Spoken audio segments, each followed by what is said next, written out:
Bu, jangan pelan dulu ya.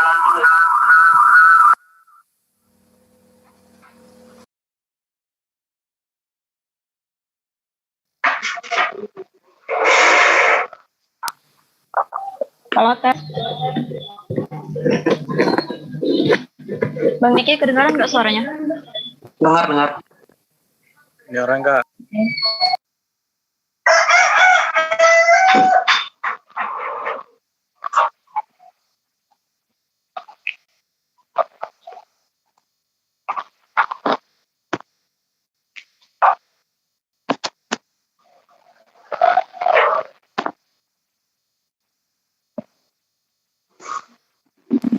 Bang, kita mulai sekarang aja ya acaranya.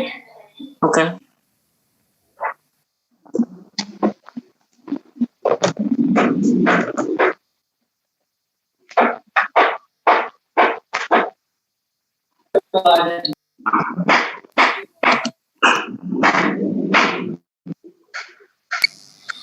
Assalamualaikum warahmatullahi wabarakatuh.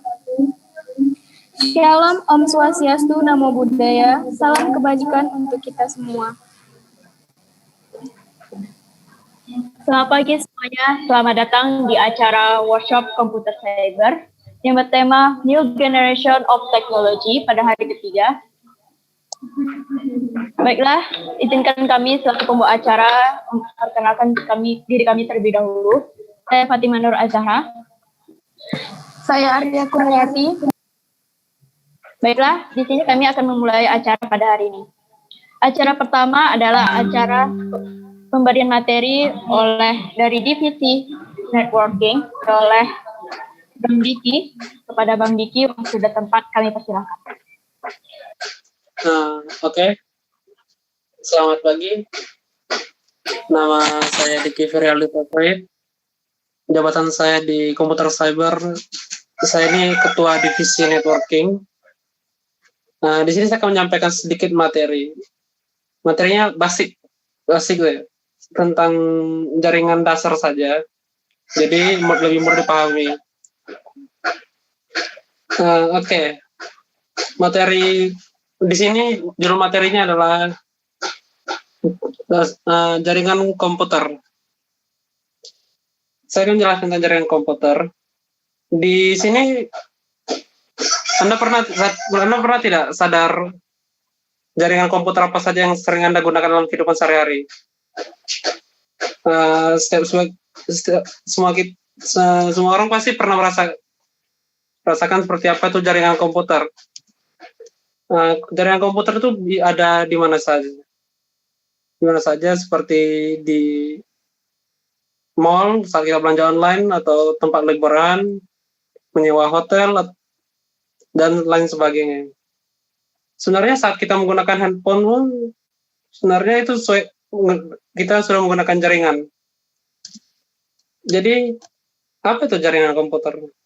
Oke, jaringan komputer adalah dua atau lebih komputer yang terhubung satu sama lain dan digunakan untuk berbagi data. Jaringan komputer itu dibangun dengan kombinasi hardware dan juga software. Di sini jaringan komputer itu bisa menggunakan jaringan kabel dan juga jaringan nirkabel atau wireless. Untuk jaringan kabel biasanya jenis kabelnya seperti optical fiber, koaksial, dan kabel tembaga. Kalau untuk wireless itu biasanya menggunakan inframerah atau jaringan WiFi. Lalu di sini jenis-jenis jaringan komputer. Untuk jaringan komputer sendiri dibagi jadi 6 berdasarkan jangkauannya. Yang pertama itu ada PAN, Personal Area Network. Jaringannya jaringan kecil, biasanya hanya antar rumah saja. Biasanya cuman untuk kebutuhan personal dan pribadi saja. Lalu ada jaringan LAN. Jaringan LAN itu kepanjangan dari Local Area Network. Lalu ada jaringan MAN. MAN itu Metropolitan Area Network. Di situ jaringan metropolitan itu untuk menghubungkan 2 atau lebih jaringan LAN di dalam kota yang sama. Lalu ada CAN, Computer Area Network. Jaringannya ini sama seperti MAN, cuman lebih terbatas hanya untuk universitas atau akademi saja. Maaf Bang. Lalu ada WAN, Maaf Bang. Wide Area Network. Maaf Bang, potong bicaranya. Ini nggak ada di share screen atau gimana Bang? Sebentar. Kayak lagi ada masalah nih sedikit.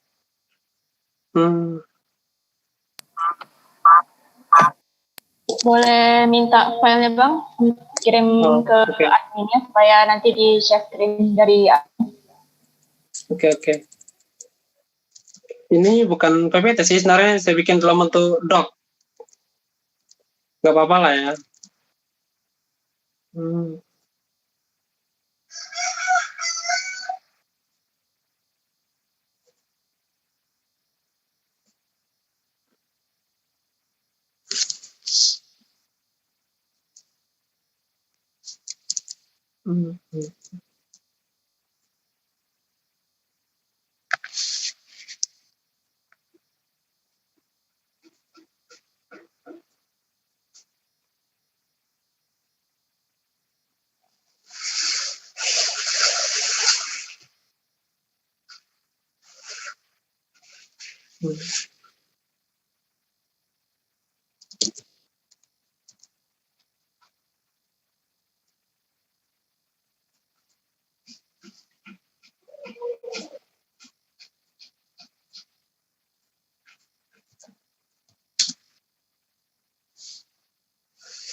Nah, ini dari sini sumber materinya.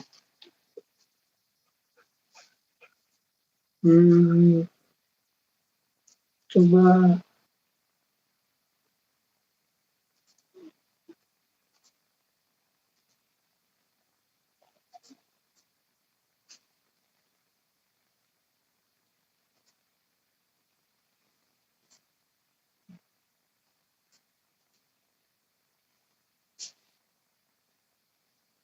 Oke. Tadi sampai di mana? Oh ya, sampai di CAN tadi ya. Oke, selanjutnya ada WAN atau Wide Area Network. WAN ini bisa dibilang sebagai kumpulan LAN yang tersebar secara geografis. Perangkat jaringan yang disebut router menghubungkan jaringan LAN ke WAN. Dalam jaringan IP, router menyimpan alamat LAN dan WAN. WAN berbeda dari LAN dalam beberapa hal penting. Sebagian besar WAN seperti internet tidak memiliki oleh satu organisasi, melainkan ada di bawah pemilikan pengelolaan kolektif atau terdistribusi. Puan cenderung menggunakan teknologi seperti ATM, frame relay, dan X.25 untuk konektivitas jaringan yang lebih jauh. Oke, yang terakhir ada internet. Internet adalah jaringan komputer terbesar yang pernah dibuat oleh manusia. Internet menghubungkan jutaan perangkat komputasi termasuk PC, laptop, workstation, server, smartphone, tablet, TV webcam, CCTV, dan masih banyak yang lain. Menurut laporan yang terbitkan pada Januari 2018, ada sekitar 2.150 juta sistem akhir yang terhubung dengan internet. Untuk menghubungkan perangkat ini, banyak teknologi infrastruktur yang digunakan. Internet terbuka untuk semua orang, karena siapa saja bisa terhubung ke internet. Internet juga dianggap sebagai jaringan yang paling tidak aman. Oke, sekian dari presentasi saya. Jika ada yang mau bertanyakan, langsung tanyakan saja.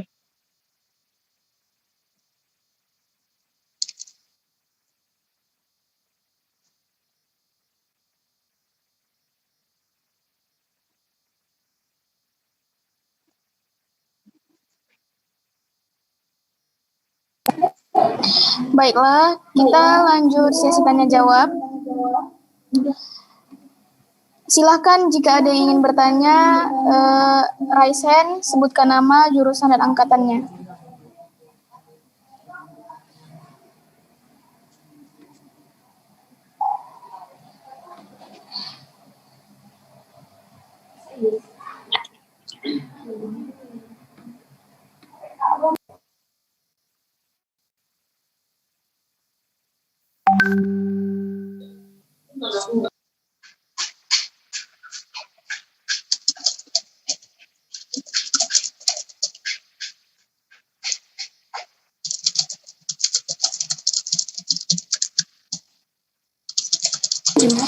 Baiklah, sekali lagi jika ada yang bertanya langsung saja raise hand, sebutkan nama, jurusan, dan angkatannya.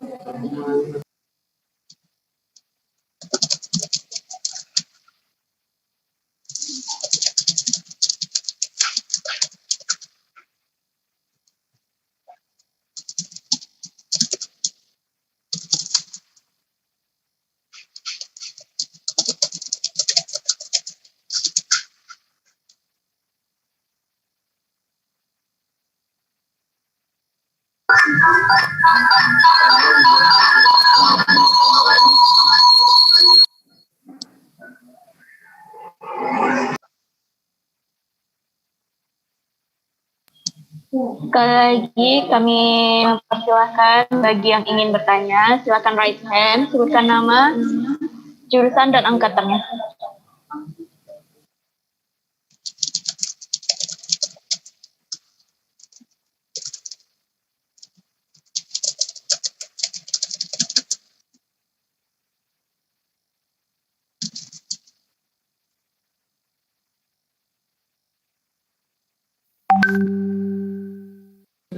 Oke, Gora, silakan langsung bertanya aja.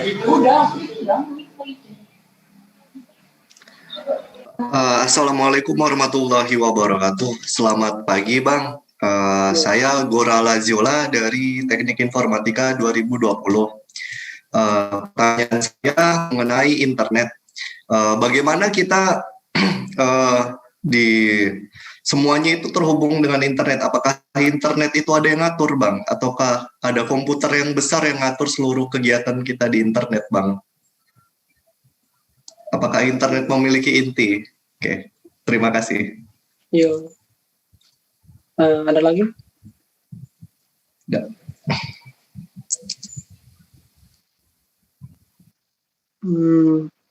Ini langsung dijawab semua ya? Atau ada lagi yang mau bertanya?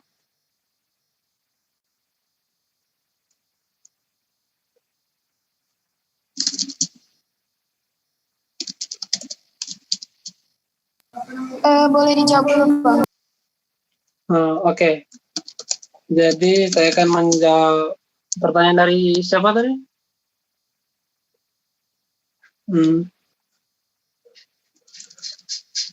Dari siapa tadi ya?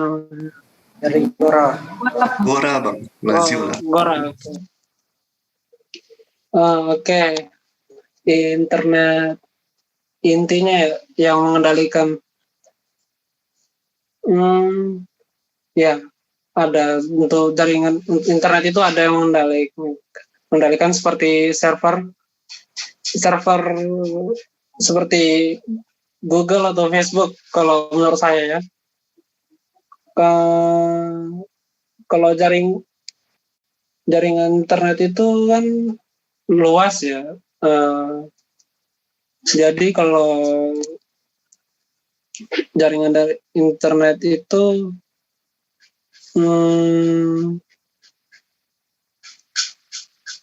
bagaimana bilangnya?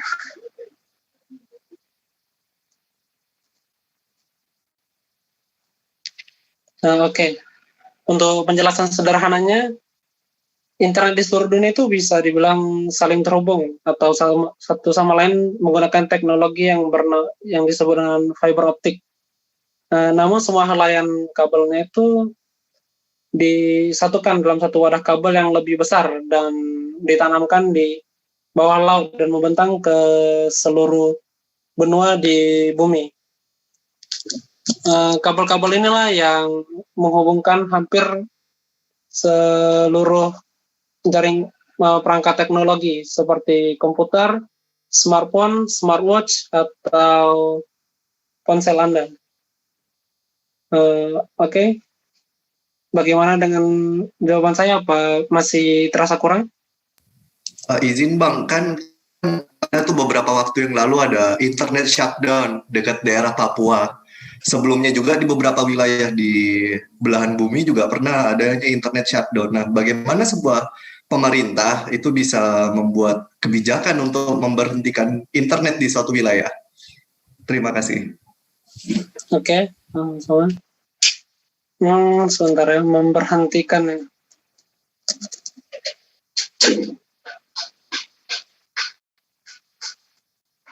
Oh ya, bisa saja mungkin jaringannya dimatikan oleh pemerintah.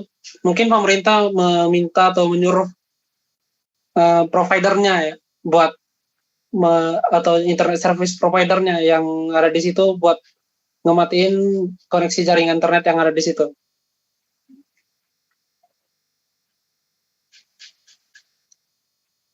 Oke. Masih ada lagi yang bertanya kan? Sudah Bang, terima kasih banyak Bang.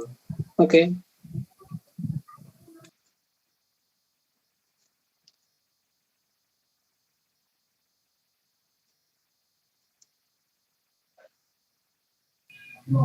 Oke, terima kasih kepada Gora atas pertanyaannya. Yang lain, apakah ada yang ingin bertanya?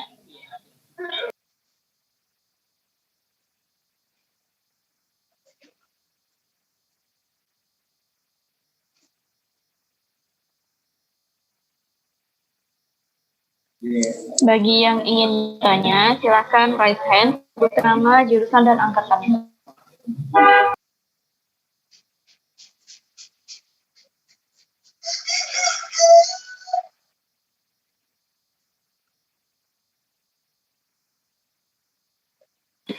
Terus untuk peserta, kalau ada pertanyaan silakan dipertanyakan karena kan tadi Bang Diki ngasih materinya kok nggak terlalu banyak kan. Jadi kalau memang mau pertanyakan di luar materi nggak ada masalah.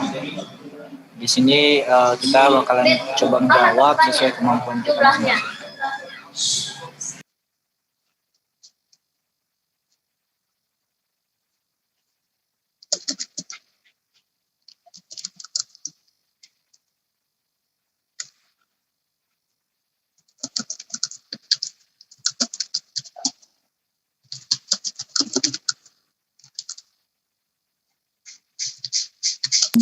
Mungkin ada materi yang tak jelas tadi atau ada yang kurang, silakan ditanyakan terlebih dahulu. Jadi nanti bisa langsung dijawab oleh Bang Diki langsung.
Baiklah, jika belum ada yang bertanya, kita lanjut penambahan materi lagi.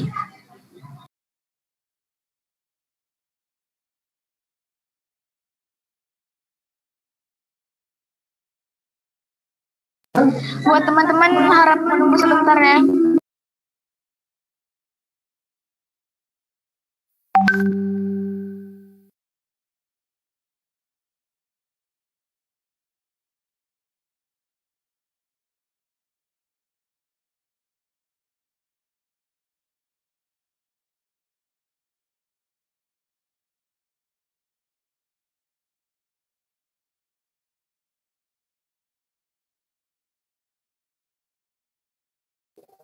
Maaf, Bang Diki bisa dihidupkan kembali kameranya?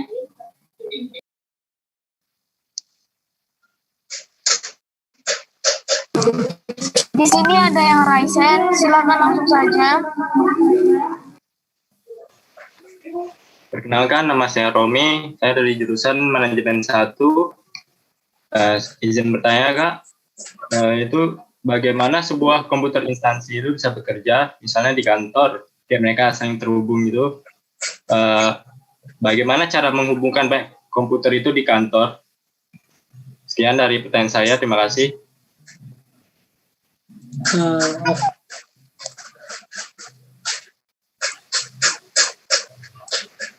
Oke, sebentar ya.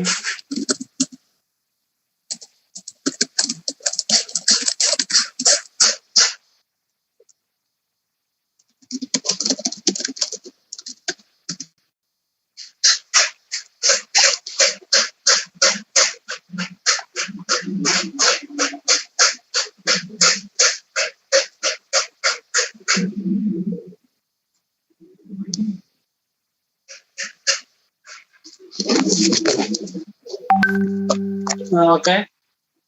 Saya akan menjawab pertanyaan siapa namanya? Romi, Bang. Tommy ya. Oke. Bagaimana komputer di kantor itu bisa saling terhubung ya? Jaringan kalau di kantor itu biasanya mereka pakai jaringan LAN. Nanti di LAN-nya ada topologi lagi. Di situ di topologinya itu biasanya yang dipakai di kantor itu ada topologi ring. Topologinya itu bentuknya seperti cincin. Topologinya merupakan jaringan komputer yang dihubungkan dengan komputer lain yang bentuknya seperti ring. Jadi topologi ini biasanya memanfaatkan LAN card supaya setiap komputer bisa saling terkoneksi. Lalu ada topologi bus. Biasanya jaringan topologi bus ini jaringan topologi yang cukup sederhana. Biasanya jaringan topologi ini bisa ditemui di warnet. Di kantor juga ada dipakai. Topologi ini menerapkan sistem instalasi jaringan berbasis kabel koaksial. Jaringan topologi ini bisa menggunakan kabel sepanjang node untuk klien sama konektornya.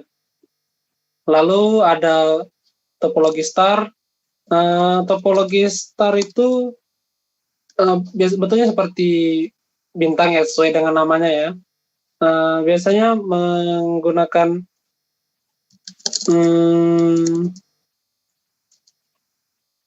jaringannya ini biasanya pakai hub ya, sama switch untuk mengkoneksikan antar kliennya.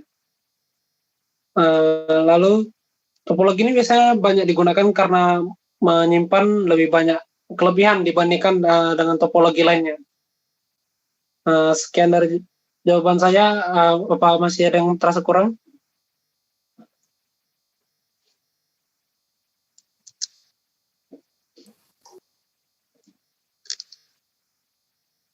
Udah Kak.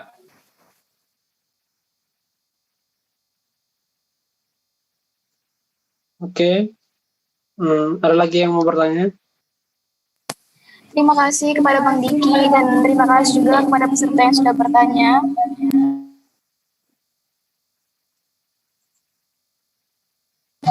Selanjutnya peserta yang raise hand tadi langsung saja. Baik, Assalamualaikum warahmatullahi wabarakatuh. Waalaikumsalam. warahmatullahi wabarakatuh.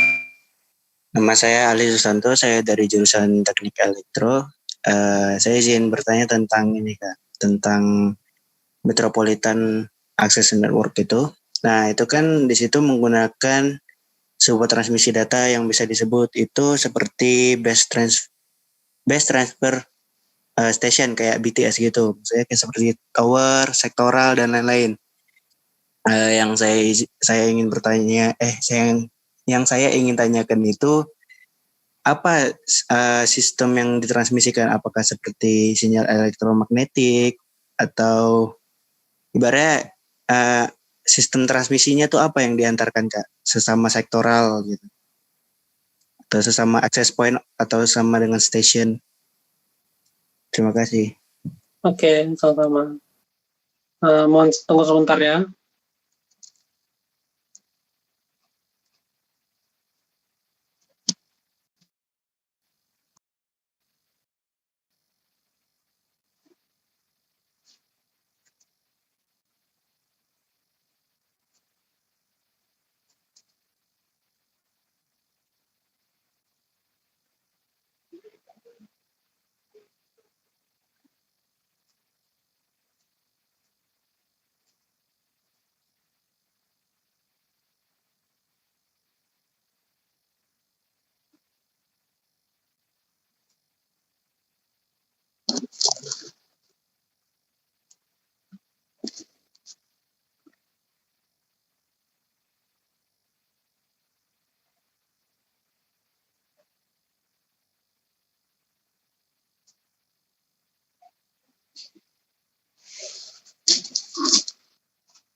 Oke, saya akan menjawab pertanyaan siapa namanya tadi?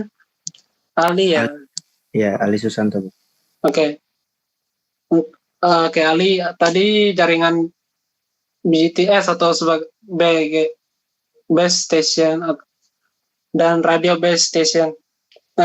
Base station itu salah satu bentuk infrastruktur telekomunikasi yang berperan penting dalam mewujud komunikasi nirkabel antara jaringan operator dengan perangkat komunikasi. Untuk tugas utama BTS itu yaitu untuk mengirimkan dan menerima sinyal radio. Lalu perangkat komunikasi seperti telepon rumah, telepon seluler dan sejenisnya, dan gadget lainnya, sinyal radio tersebut akan diubah menjadi sinyal digital yang selanjutnya dikirim ke terminal lainnya sebagai pesan atau data. Oke. Masih ada yang mau ditanyakan?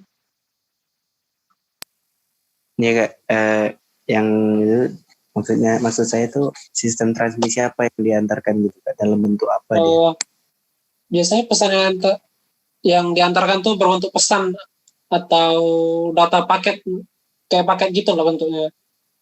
Paket-paketnya itu berisi pesan dan juga data-data. Biasanya di paketnya itu itu yang bisa ditransmisi. Sepertinya itu saja. Mungkin ada lagi yang bertanyakan? Baik Kak, itu saja. Terima kasih Kak.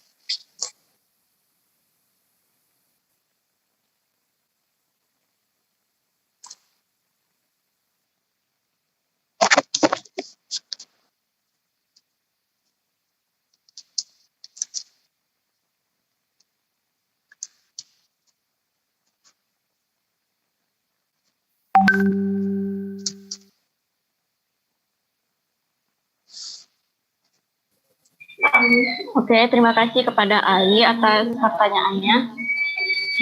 Sebelum kita melanjutkan materi pada hari ini, apakah ada yang lagi ingin bertanya?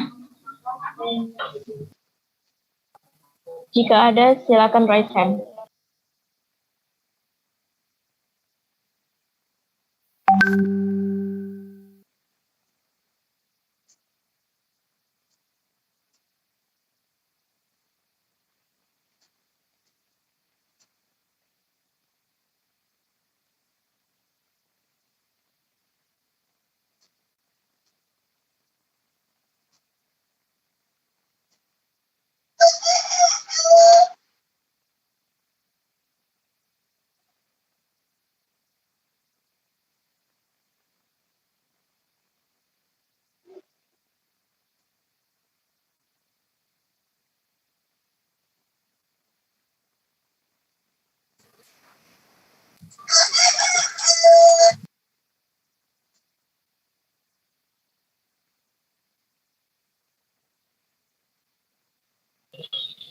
Oke, baiklah. Karena tidak ada yang lagi ingin bertanya, kita lanjutkan materi pada hari ini.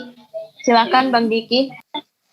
Nah, oke, ini untuk materi selanjutnya saya akan membahas tentang IP dan NetMask. Oke, yang pertama, sebentar.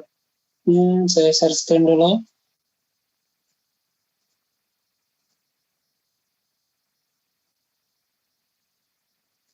Nah, oke. IP dan NetMask ya. Nah, ini nanti bakal ada materinya, memang materi dasar pada jaringan. Memang nanti kita di jaringan banyak juga belajar hitung-hitungnya juga. Yang ini yang juga termasuk merepotkan menurut saya. Saya juga sebenarnya kurang suka kalau belajar IP addressing ini, karena memang merepotkan sekali hitung-hitungnya.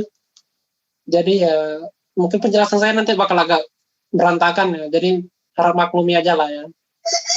Oke, jadi yang pertama kita ada belajar skema IP addressing. IP address bisa terdiri dari 32 bit. Nah, IP-nya terbagi jadi dua bagian network ID dan juga bagian host ID. Hal ini tergantung dari subnet mask yang nanti akan saya bahas lagi. Lalu IP itu dibagi jadi 4 bagian.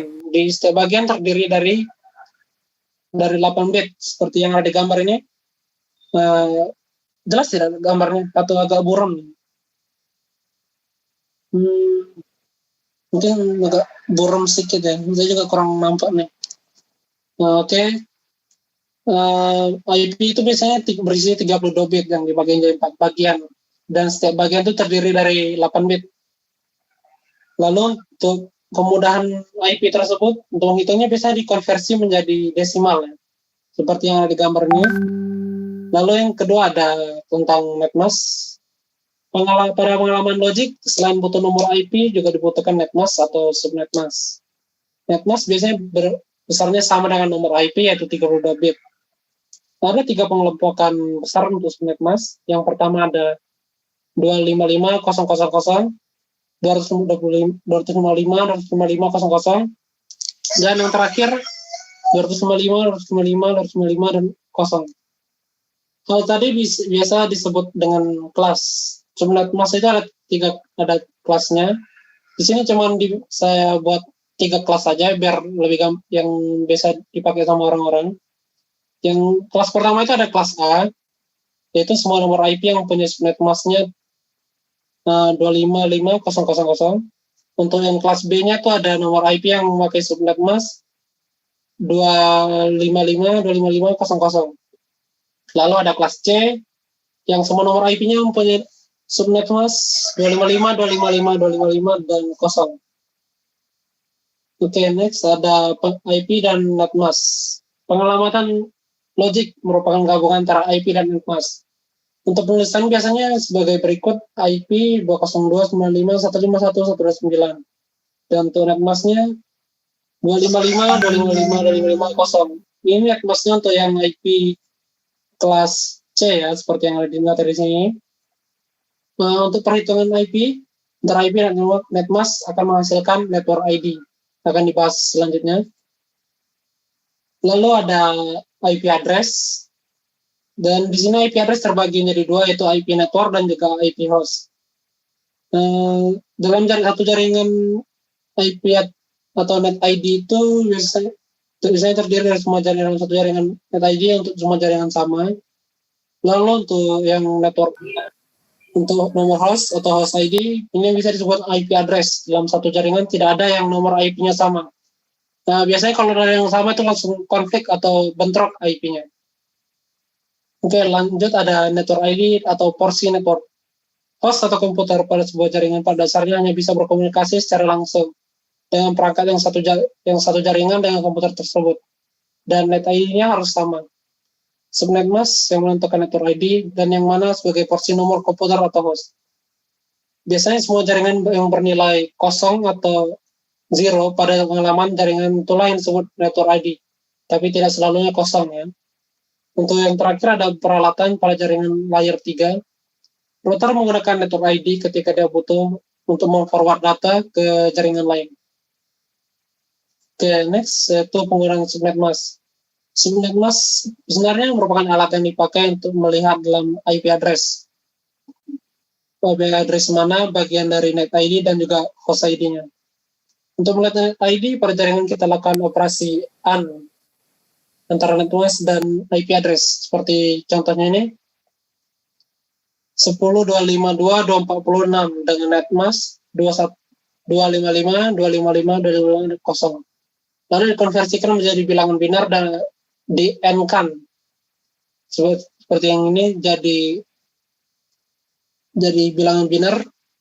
Jadi ketika net ID, jadi jumlah net ID-nya yaitu 10, 252, 240 dan juga 0. Dalam satu jaringan net ID yang akan sama.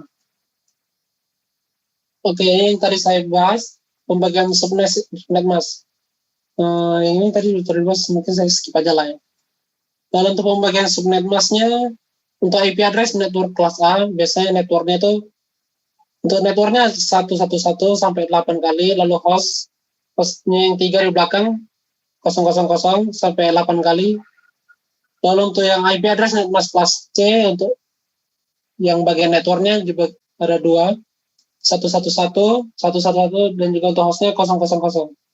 Lalu untuk IP address kelas C biasanya networknya ada 3 dan hostnya ada 1. Misalnya 192.168.23 dengan netmask 255.255.255.0.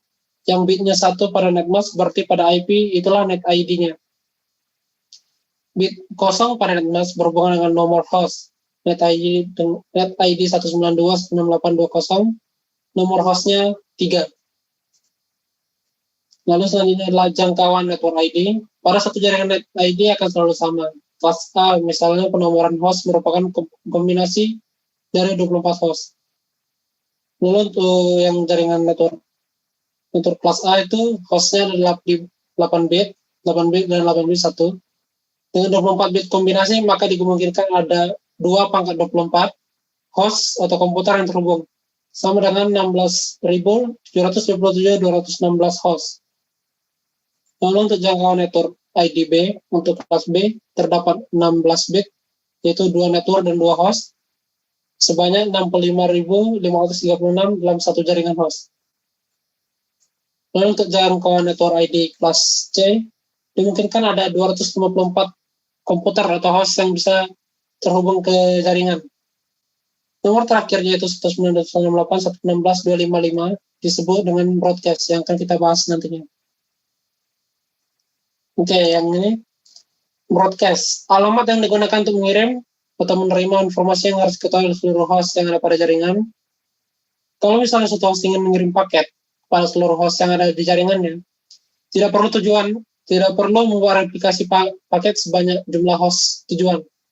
Host cukup mengirim ke alam broadcast saja, maka seluruh host yang ada pada network akan menerima paket tersebut.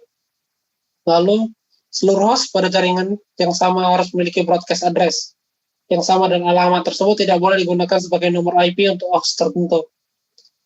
Nomor broadcast adalah nomor terakhir IP pada suatu jaringan segmen host yang nilai bitnya 1. Broadcast, misalnya ID jaringannya 192.168.16.0 dengan subnet masknya 255.255.0 dan broadcastnya, maka broadcastnya akan menjadi 192.168.16.255. Lalu satu lagi contohnya, misalkan ID jaringannya 192.168.00 dengan net masknya 255.255.00, maka broadcastnya 192.168.255.255. Nah, oke. Untuk sistem pengelamatan IP pada Windows itu biasanya kita bisa ngeceknya dari kontrol panel. Nah, sebentar saya akan tunjukkan. Dari kontrol. Oke. Dari sini biasanya kita bisa langsung dari sini aja ngecek. Ketik kontrol, tekan enter. Oke, lalu di sini ada network dan internet. Kita klik. Lalu ada network and sharing center. Nah, ini. Di sini saya terhubung ke jaringan WiFi. Jadi saya klik di sini di bagian properties. Lalu di sini double klik di Internet Protocol versi 4. Di sini kita bisa ngatur untuk jaringan IP-nya. Di sini kita terserah, tergantung jenis jaringannya, mau kita pakai jaringan DHCP yang langsung dari server atau access point-nya. Jadi nanti otomatis IP-nya kita terima langsung dari servernya. Kalau mau yang statik juga bisa. Di sini statik berarti kita harus masukkan sendiri IP-nya seperti ini.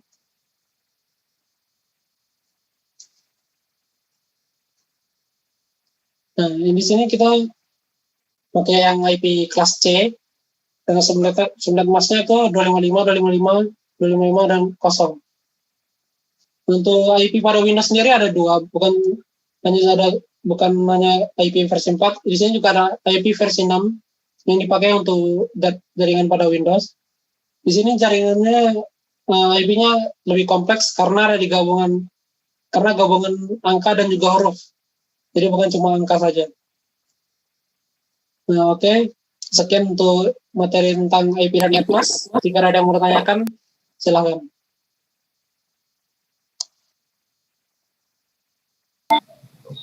Oke, kita lanjut sesi pertanyaannya. Bagi yang ingin bertanya, silakan raise hand, sebutkan nama, jurusan, dan angkatannya.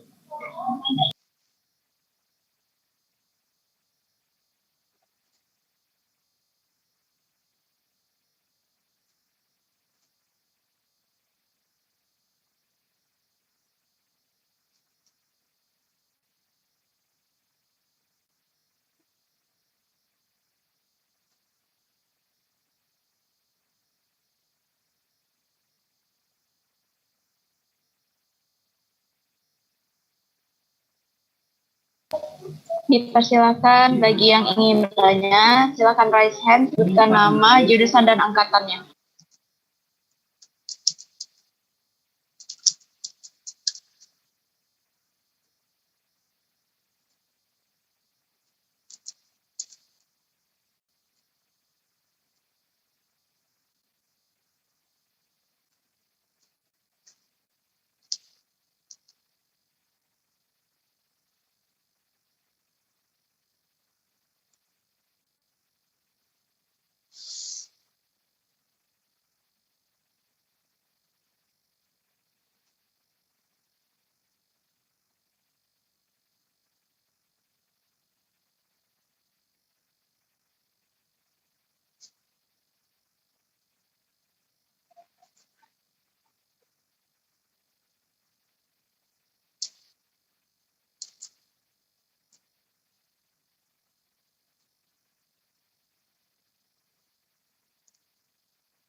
Ya, untuk peserta kalau ada yang mau bertanya, silakan bertanya.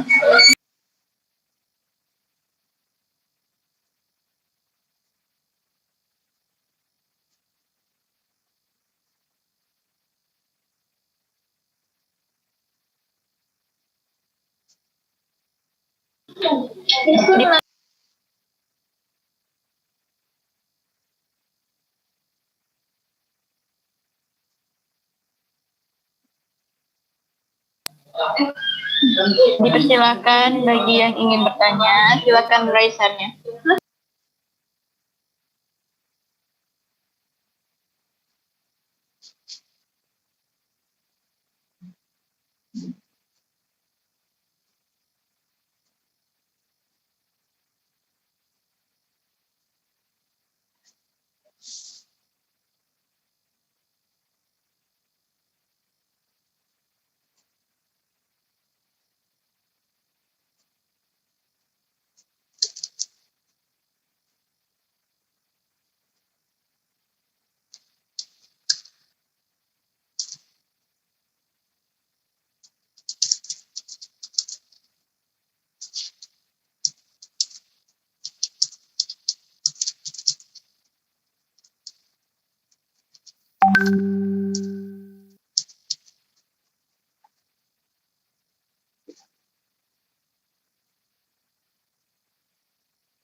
Ini Bang, ada yang bertanya dari pesertanya. Kami bacakan aja. Ya, Assalamualaikum Kak, izin bertanya. Saya ingin bertanya mengenai setup IP yang benar bagaimana ketika kita melakukan perancangan jaringan ya Bang? Startup ya. Oke.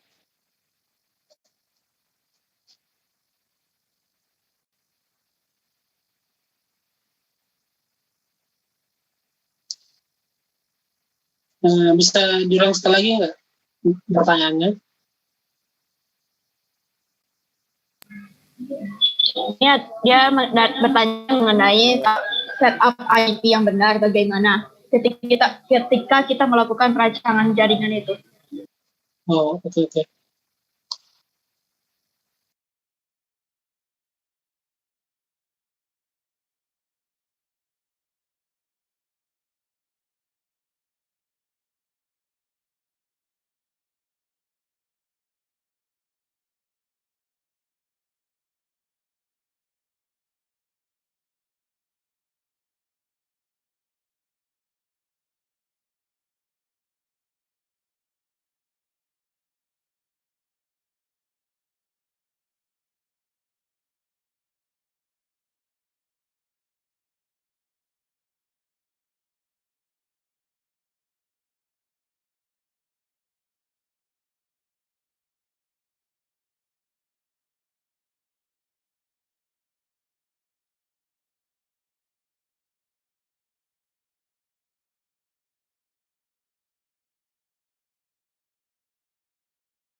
Oke, saya akan menjawab pertanyaannya.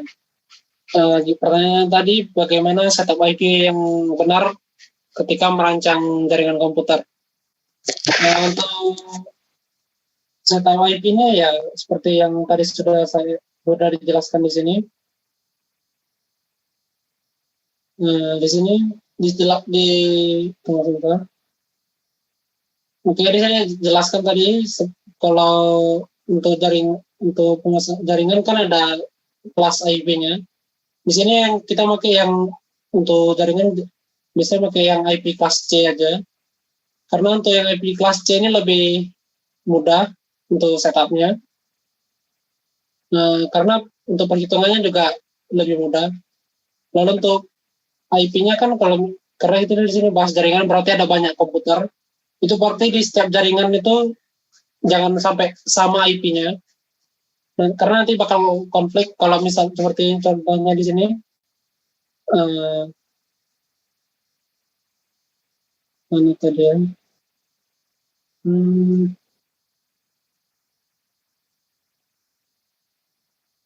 Nah ya seperti yang di sini. Di sini contohnya kan misalnya 192.168.23. Nah, berarti untuk yang di komputer selanjutnya atau komputer lainnya harus 192.168.21 atau enggak yang belakangnya atau enggak 192.168.22 gitu. Jadi enggak konflik, enggak tabrakan IP-nya. Nah, sekian dari jawaban saya. Apa Mas Eri yang mau tanyakan?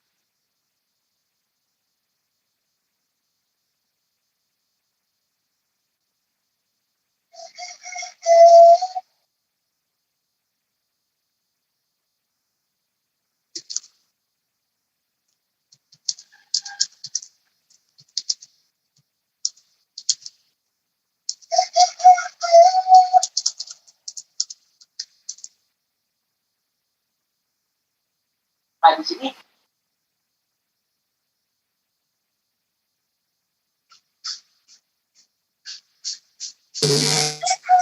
Bagaimana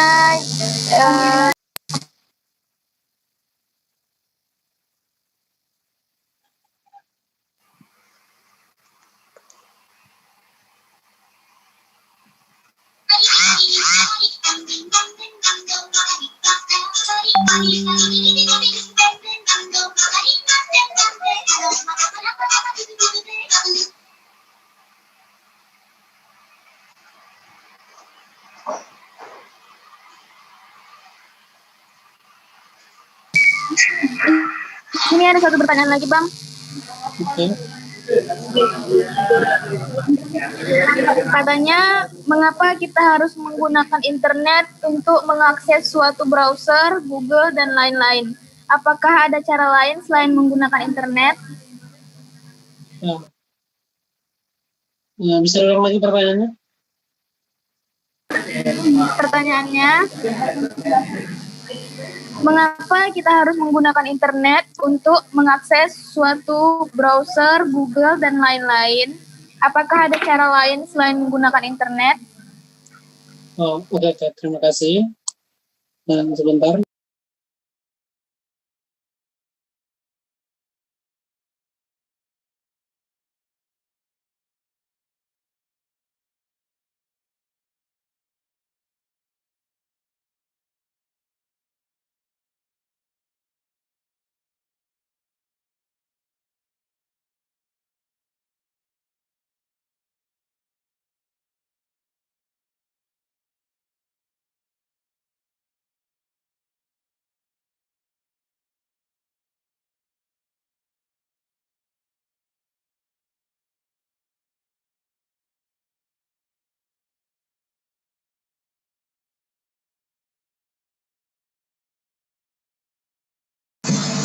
Assalamualaikum warahmatullahi wabarakatuh.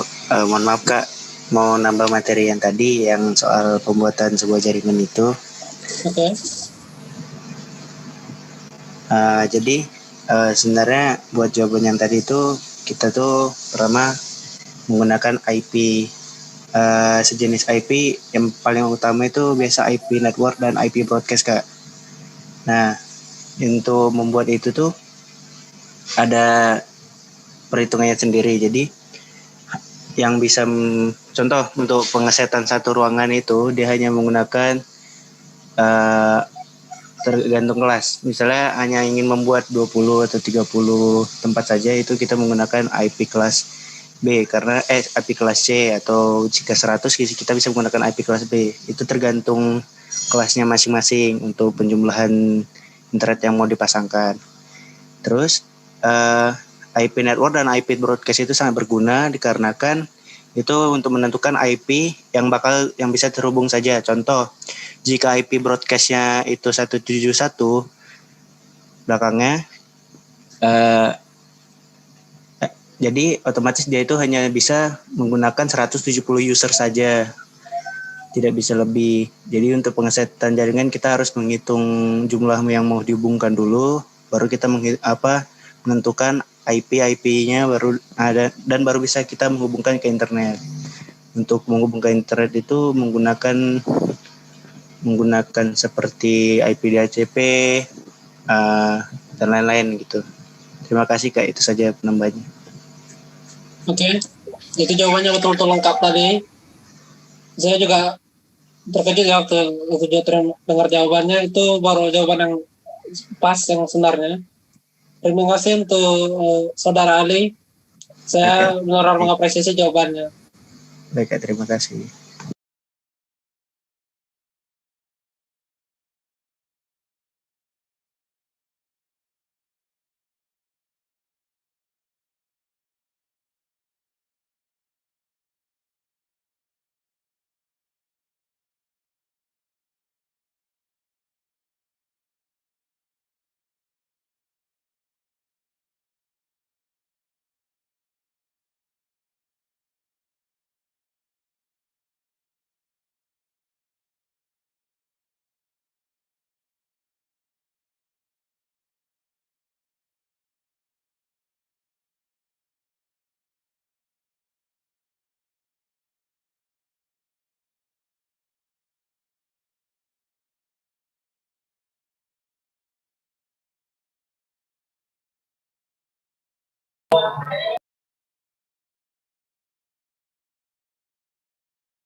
Bang, ini ada pertanyaan yang belum dijawab mengenai mengapa kita harus menggunakan internet untuk mengakses browser, Google, atau yang lainnya. Apakah ada cara lain selain menggunakan internet?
Oke, saya akan menjawab pertanyaan yang tadi.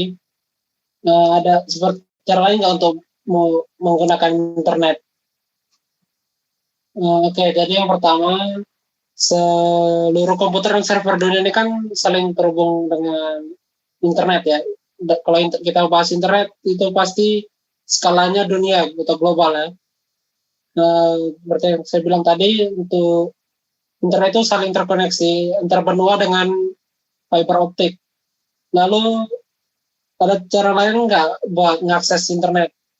Kalau selain browser, ya seperti aplikasi seperti Gmail, YouTube, atau Google ya.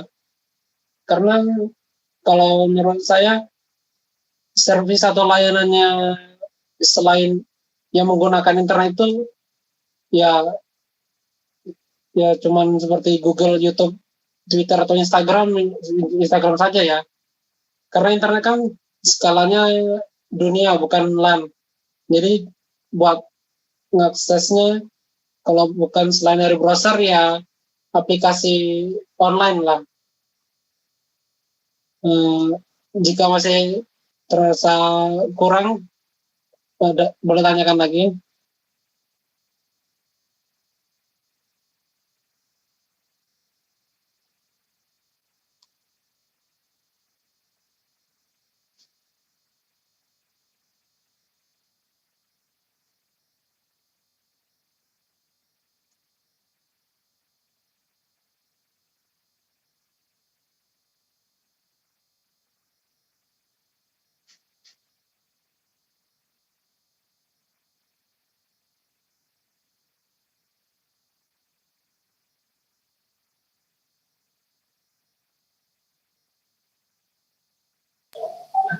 Baik, terima kasih kepada Bang Diki atas jawabannya.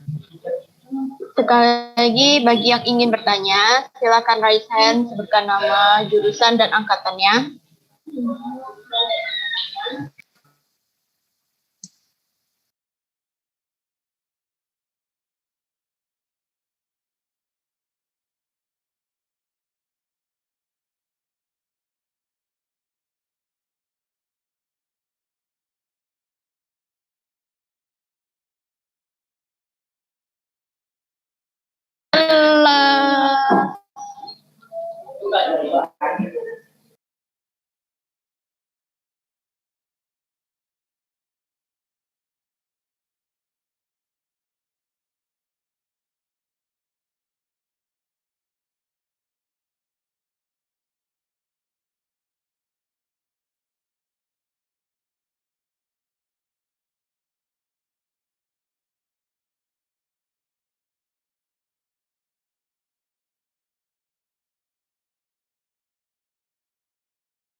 Bang Diki,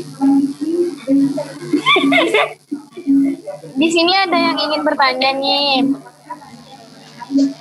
Katanya gimana biar bisa jago di bidang jaringan, Bang? Apalagi banyak yang harus diingat, kayak pembagian IP address yang banyak dan begitu rumit. Banyak.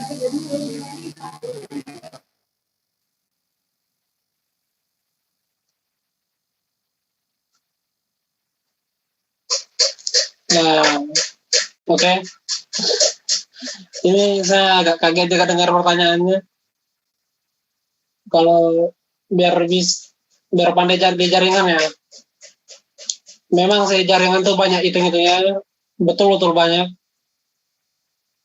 Kalau saya biasanya pakai cara mudah ya. Bisa pakai kalkulator IP yang ada di internet, karena itu menurut saya lebih mudah. Jadi kadang kalau ada ujian tentang jaringan itu, saya pasti pintar-pintar lah nyelip HP buat pakai kalkulator IP. Karena kalau ngitung sendiri itu ribet ya, lama lagi. Jadi ya, kalau mau tanya gimana triknya biar jadi pandai jaringan itu, sebenarnya saya nggak ada ya. Saya cuma pintar-pintar aja. Bukan pandai, jadi cuma pintar-pintar aja. Nah, itulah dari jawaban saya. Jika ada yang tanyakan lagi. Gimana buat peserta yang tadi mengenai jawaban Bang Niki? Apakah sudah puas?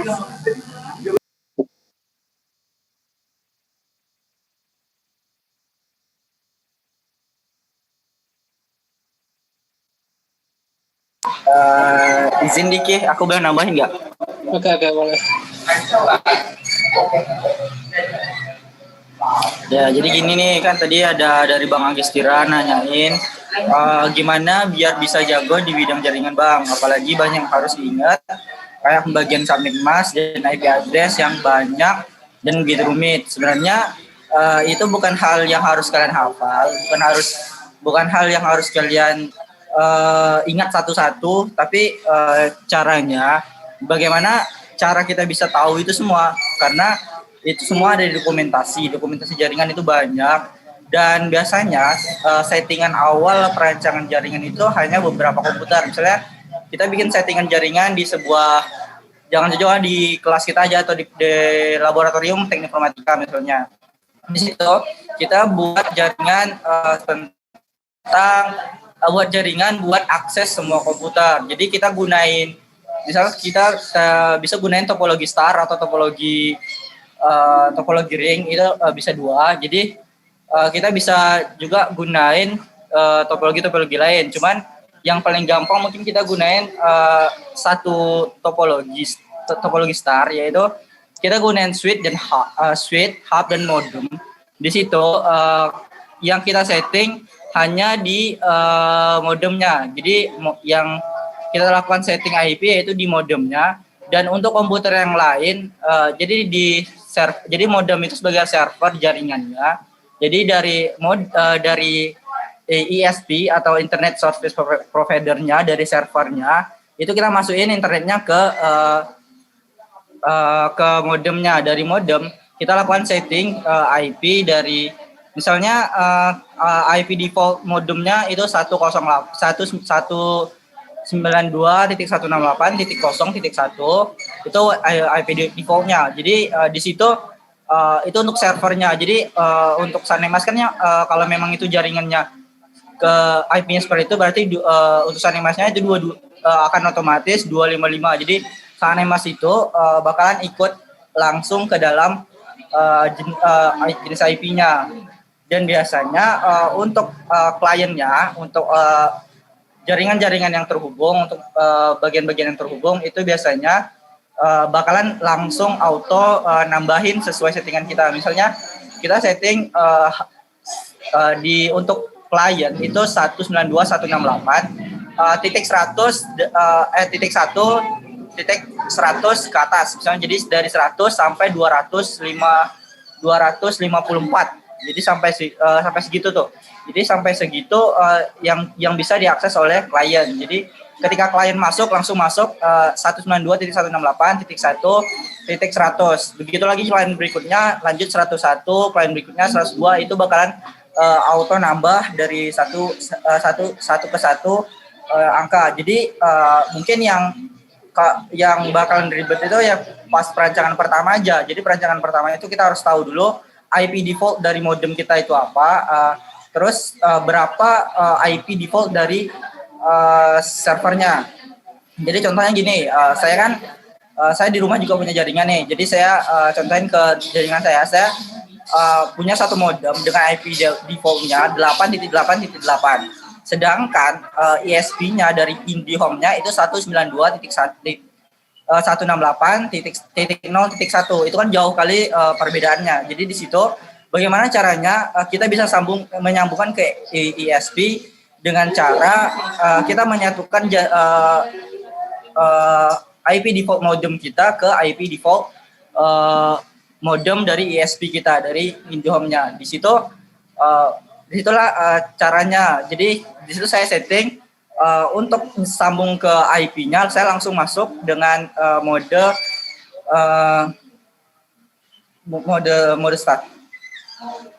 dynamic IP.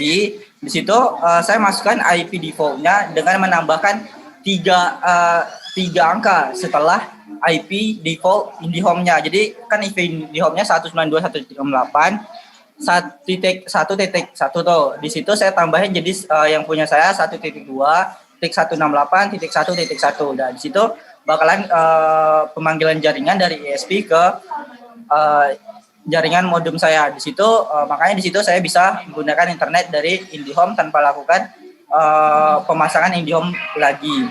Situ gitulah kira-kira contohnya untuk jaringan. Jadi kalian nggak perlu ngapalin, tapi kalian harus tahu IP address atau IP address asal kalian ingin menggunakan internet tersebut.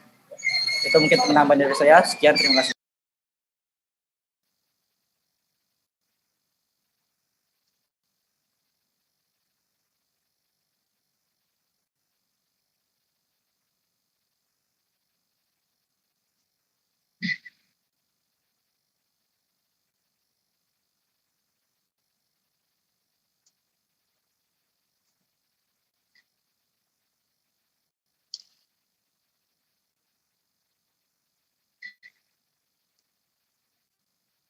Oke. Terima kasih untuk Bang Azwar untuk jawabannya. Oke, selanjutnya saya mau menjawab dari pertanyaan yang ada di chatnya nih ya. Saya betul kaget juga lihat pertanyaannya. Bang Diki mau nanya nih, bisa nggak ngembangin internet jadi offline? Bagus pertanyaan agak. Ini saya suka pertanyaan gila seperti ini. Sudah jelas kalau namanya internet itu interconnected network komputer. Jadi kita harus terhubung, harus online. Jadi kalau misalnya dibilang gimana jaringan biar internet itu jadi offline, ya gimana ya? Itu nggak mungkin. Karena namanya internet itu memang harus interconnected, dia harus terhubung, harus online. Jadi nggak bisa jadi offline. Kalau offline paling kayak browser bisa save webnya, atau misalnya kita pakai aplikasi Facebook yang di HP, di situ kita bisa buka Facebooknya walaupun nggak ada internet. Itu hanya untuk berlaku aplikasi Facebook biasa aja. Kalau Facebook Live nggak bisa. Jadi ya kalau internet dari offline tuh saya rasa nggak mungkin ya, nggak mungkin. Jadi yang mau ditanyakan?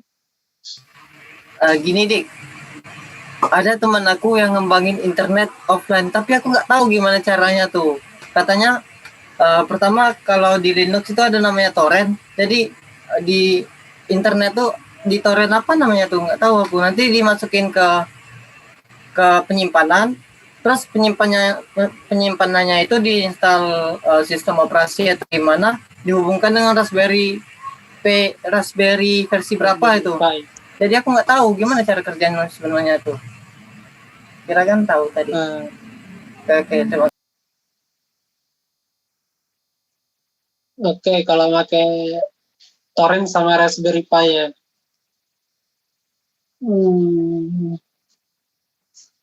Itu bukan bikin internet dari offline ya.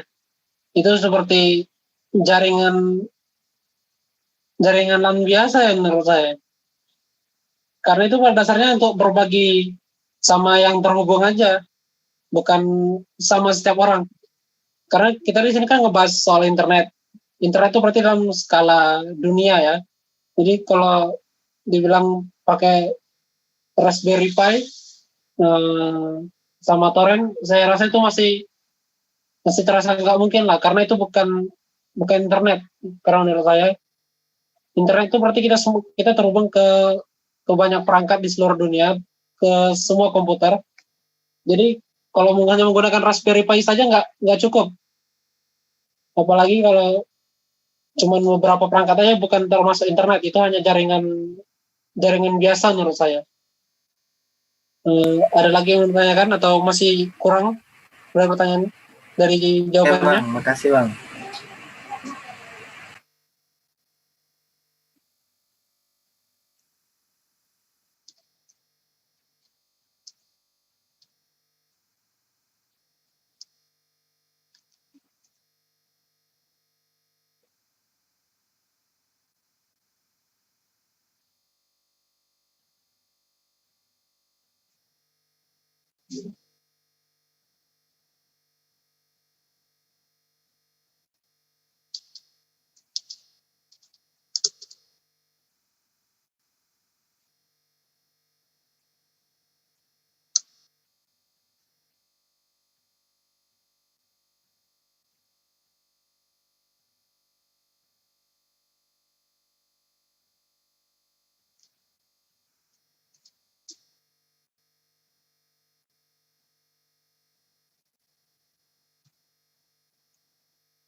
Oke, saya akan menambahkan sedikit lagi untuk yang mau tahu pertanyaannya, gimana biar internet offline pakai torrent tadi.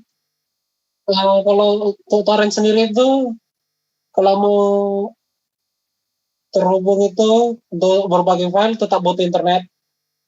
Torrent tetap butuh internet buat terbang komputer lain.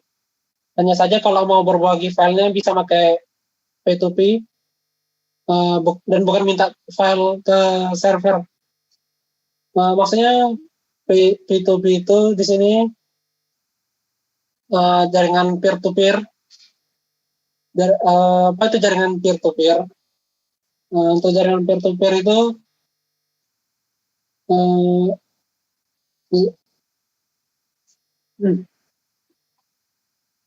dalam jaringan peer-to-peer itu biasanya sistemnya seperti peminjam dan sebagai pendana. Maksudnya di sini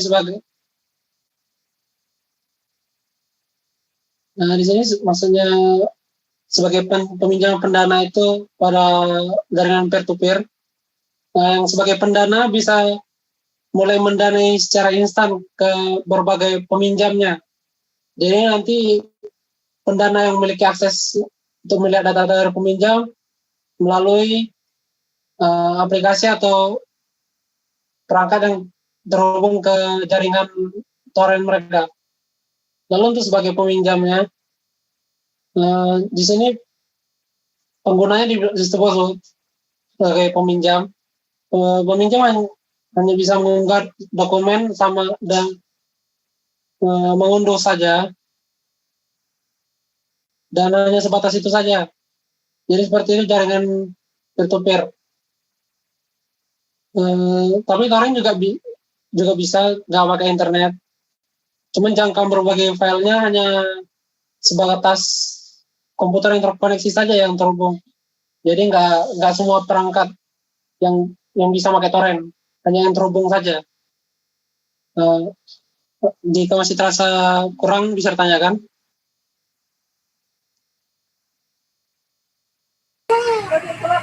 Enggak Bang, itu aja. Cukup Bang.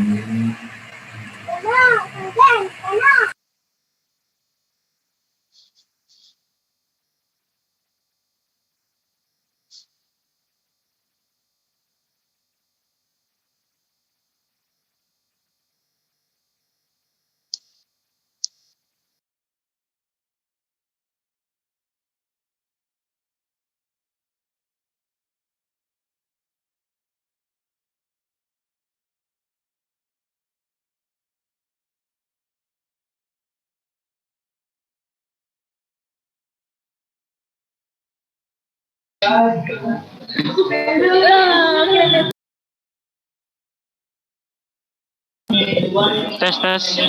Terdengar nggak? Terdengar. Tes. Oke. Izin menambahkan ya seputar terkait pertanyaan dari Bang Rizal tadi tentang pertanyaannya mana?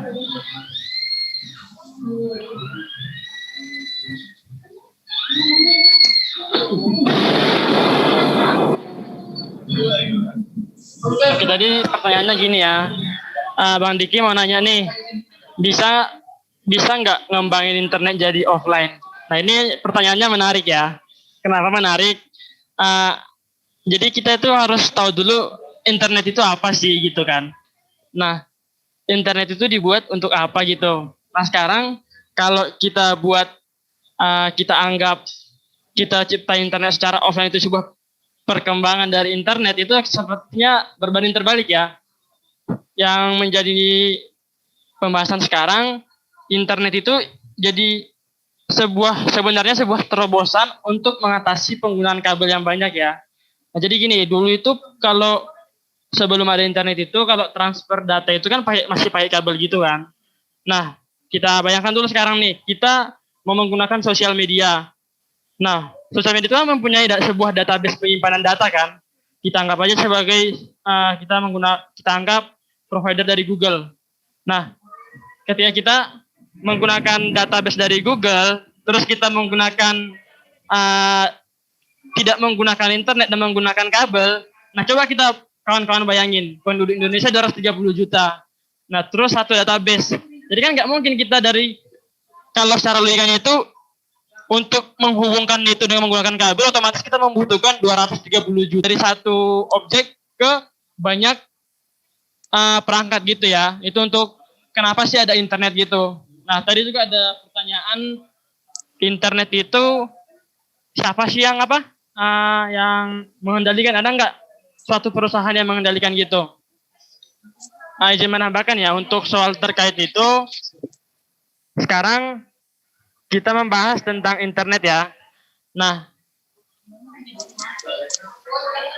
kegunaan dari internet itu sendiri itu digunakan untuk membagikan informasi. Kita terlepas dari sosial media dulu ya.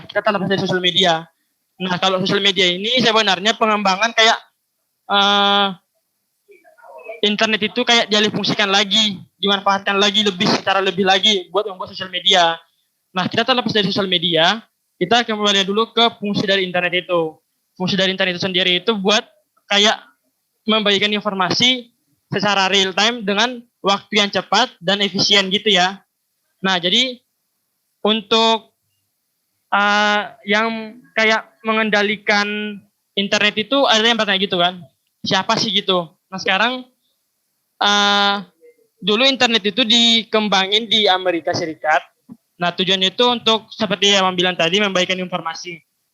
Nah cara kerja internet itu gimana sih kan gitu sekarang. Cara kerjanya itu gini,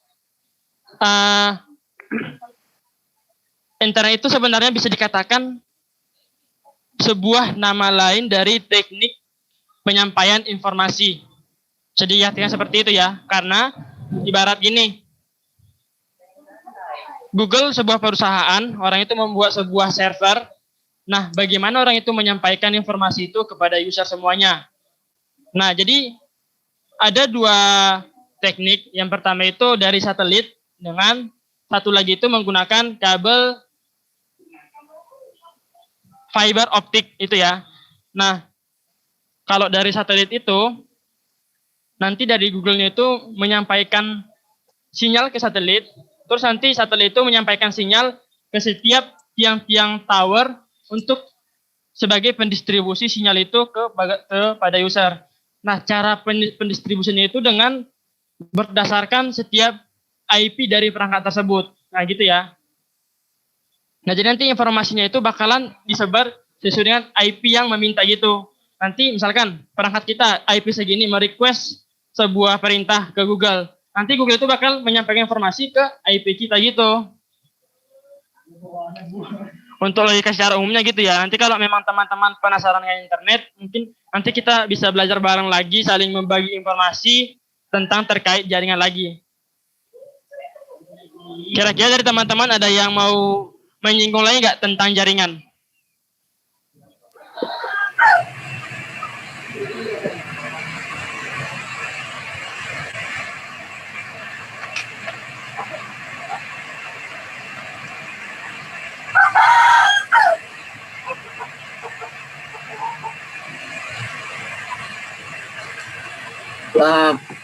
Gini Per, maksud aku internet offline tadi,